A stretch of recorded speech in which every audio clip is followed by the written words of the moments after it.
as Canada navigates an ongoing and intricate trade conflict with the United States. A growing number of economists, industry experts, and policymakers are advocating for a thorough reassessment of the country's 100% tariff on Chinese electric vehicles. Welcome viewers to my channel. If you're new here, please subscribe, like my video, and turn on notifications so you don't miss our next update. Many experts believe that lifting or easing these tariffs could significantly stimulate the domestic market for EVs in Canada, thereby challenging the current dominance of Tesla, the leading EV manufacturer headed by the high-profile entrepreneur Elon Musk.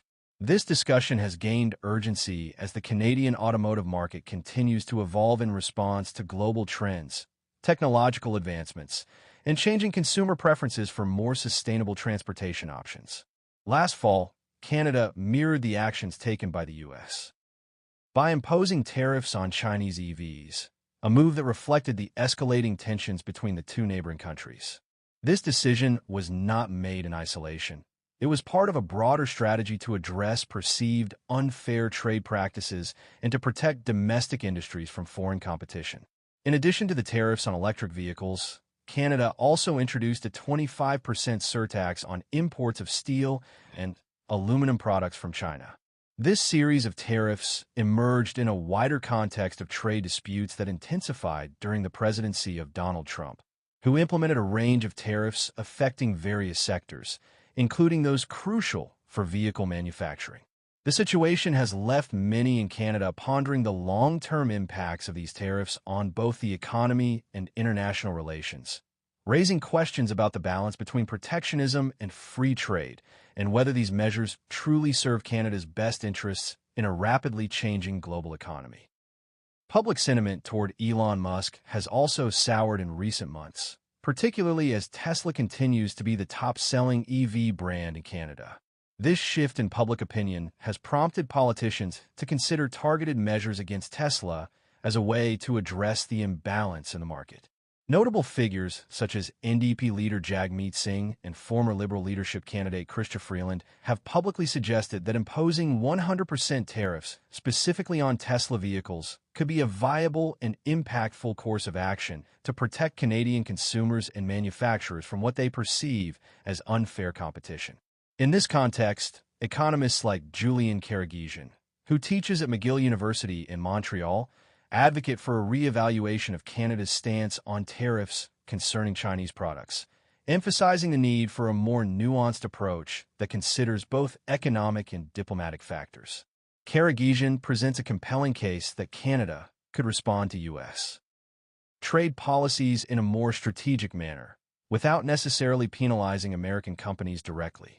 He suggests that simply removing the tariff on Chinese EVs could serve as a targeted response that would bolster the Canadian market, while simultaneously applying pressure to U.S. manufacturers to improve their pricing and offerings in order to remain competitive. For instance, the Chinese EV manufacturer BYD has introduced its Seagull EV, which debuted last year at an attractive starting price of approximately 14,600 Canadian dollars for a model offering a range of 305 kilometers. This price point starkly contrasts with the cheapest EV options available in Canada, which typically start at around 40,000 Canadian dollars, making them significantly less accessible to the average consumer and potentially stifling the growth of the EV market in Canada.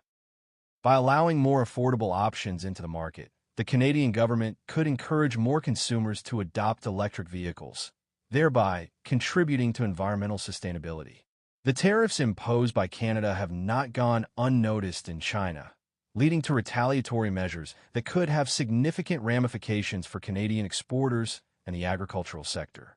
Chinese officials have labeled these tariffs as discriminatory and have asserted that they violate World Trade Organization (WTO) regulations. In a direct response, China's Ministry of Commerce announced the imposition of a 100% tariff on Canadian rapeseed oil, oil cakes, and peas, along with a 25% duty on Canadian aquatic products and pork.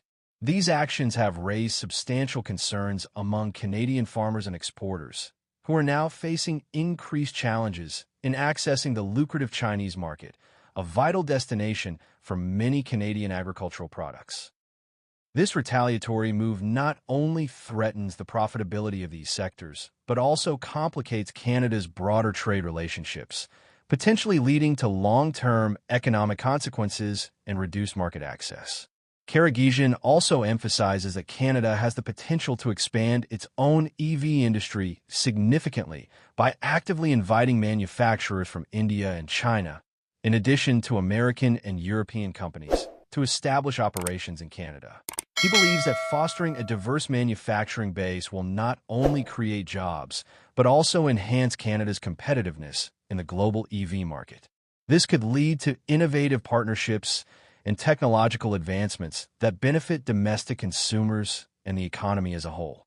However, he acknowledges that the idea of fostering a closer trade relationship with China remains a contentious issue. Many have reacted negatively to his suggestions, viewing any engagement with China through a lens of skepticism and concern over human rights issues, geopolitical tensions, and national security. Nevertheless, he argues that Canada's current stance toward China has often been driven by a desire to appease U.S. interests and align with American trade policies. What business conflicts do we have with China that aren't instigated by Washington? Karagizian believes that it may be time for Canada to adopt a more independent approach, focusing on its own national interests rather than constantly reacting to the whims of its unpredictable southern neighbor. He suggests that Canada should embrace its sovereignty and actively pursue policies that benefit its own economy and citizens. Let's just be a sovereign nation, pursuing our best interests, he insists, underscoring the notion that even when Canada aligns its policies with those of the U.S., it does not guarantee any reciprocal benefits or rewards in return. By taking a more assertive stance, Canada could better position itself as an independent player in the global marketplace, ultimately leading to a more robust and competitive economy. Moreover, the potential for collaboration with various international partners could lead to innovations in technology and manufacturing practices that benefit the Canadian economy.